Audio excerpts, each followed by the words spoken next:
Bolaga paypoq kiydirish har doim ham foydali emas. Bolaga paypoq kiydirib, siz bolani shamollab qolishdan, kasal bo'lishidan yoki muzlab qolishdan qo'rqasiz. Bu juda ham xato. 1 yoshgacha bo'lgan bolalarda termoregulyatsiya yaxshi rivojlanmaganligini hisobiga bola shundoq ham muzlaydi. Siz naski kiydirib qo'ysangiz ham, kiydirmasangiz ham bolani oyoq-qo'llari muzlashda davom etadi. Paypoq bolalarga qanaqa zarar keltirishi mumkin deb o'ylaysizmi?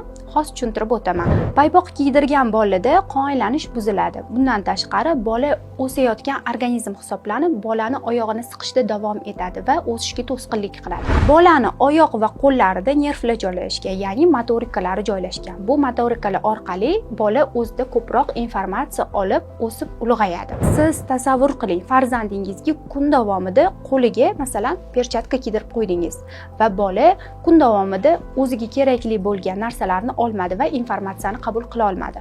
Oyoqda ham xuddi shunday holat yuz beradi. Shuning uchun ham farzandingizga bahor, yoz oylarida paypoq kiydirish tavsiya etilmaydi. Farzandingiz maza qilib o'sib ulg'ayishiga imkon yarating. Bu videoni farzandiga doimo paypoq kiydirib qo'yadigan tanishingizga yuboring.